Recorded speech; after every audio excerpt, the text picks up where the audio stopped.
Hello everyone, ClickBeetle here. You might want to be sitting down for this because there's a lot of cool stuff coming in this video.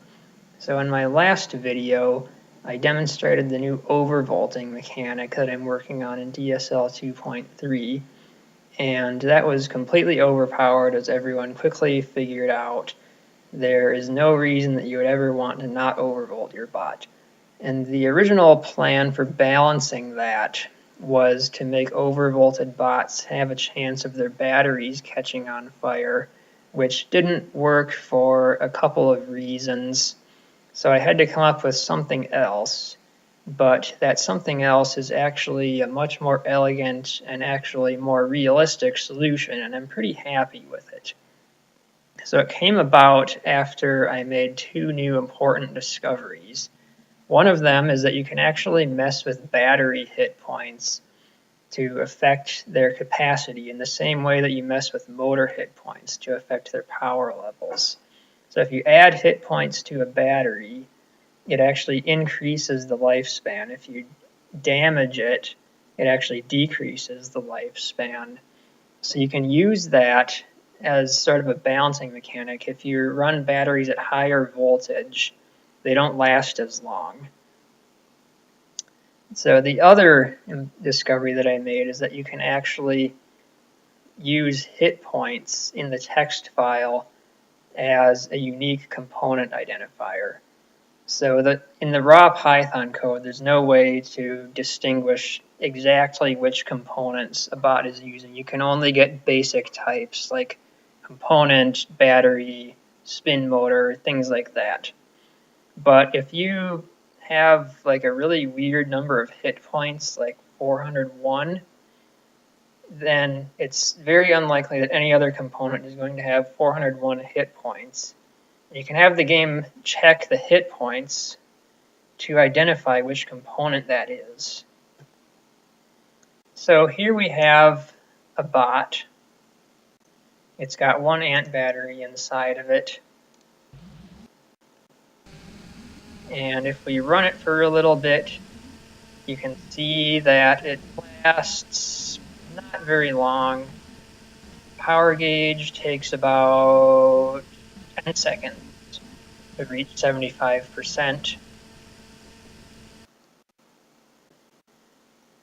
So what I managed to do with this is make two different kinds of batteries that the game distinguishes based on their hit points. We have parallel and series batteries. The parallel ones have the default 400 hit points. The series batteries have 401 hit points. And these can be wired basically in series, like you do in real life, to increase the voltage, but without any increase in running time. So if we put 4 of them in, each one is 12 volts, that goes up to 48 volts. But because we're wiring in series, we get more voltage, but they only last as long as one ant battery. So if we go back into the test garage, it'll take about 10 seconds again for the power gauge to drop down to 75%. So this is a really effective balancing mechanic. If you want to overvolt your bot, then you need a lot more batteries in order to do that. Now you might be wondering, why isn't this bot running any faster if it's at 48 volts? Well, that's a good question. It's because I also implemented these things. So this is a high voltage speed controller. There's one for drive and one for weapons. And this was made basically with the same hit points mechanic workaround that I found. So they have 401 or 403 hit points respectively. And I actually divided the motor hit points so that all the drive motors have even numbers, all the weapon motors have odd numbers. The game can quickly discover which is a drive and which is a weapon motor. So if we want to power up our drive but not our weapons, put one of these guys in. And now the bot's a lot faster, but the weapon still spins at the same speed.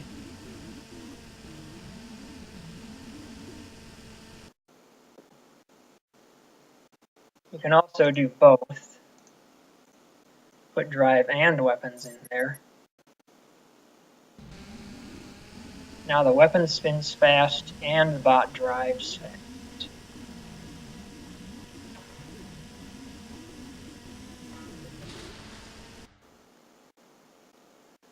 So if you're running batteries in series, they don't last as long, and you kind of need to add a couple of batteries in parallel, especially if you're running a lot of motors, just to make your bot last the whole 3 minutes. So you might be wondering, what's stopping you from just putting in like a big car battery for lifespan and running a bunch of amps in series to increase the voltage? Well, it's this, that just doesn't work. The game only looks at the biggest battery in your bot for determining voltage level. If you have a big battery in parallel and a bunch of little batteries in series, the little batteries are basically treated like they're parallel. So if you want to increase the lifespan of your bot and you're running ant batteries in series, you need ant batteries in parallel in order to do that.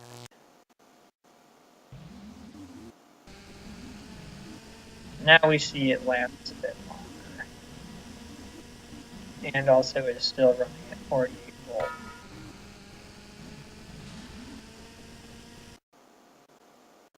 So the ant batteries, for balance reasons, only go up to 48 volts. You can only use up to 4 of them, and they go up to 48 volts in 12 volt steps. The bigger batteries can actually go higher. So the battle packs go in 18 volt increments, and they can go up to 54. So we can put 3 of them in, 18, 36, 54 volts. If we want to go up to 72, we got to use these guys or these guys. And those go in 24 volt increments. So we can go 24, 48, 72. Now we're running at 72 volts. Bot's quite powerful now. That spinner is quite fast and quite unstable as well. But that's quite a bit of battery weight in the bot. That's 60 kilograms of batteries there. And we would probably need another one just so it doesn't die in 3 minutes. So 80 kilograms of batteries to run at 72 volts. That's a pretty steep price to pay, so it should help balance out some of those issues with being overpowered that we had with the old control board method. So that's the new system, and that's all for now. Hope you like the changes. Click Beetle out.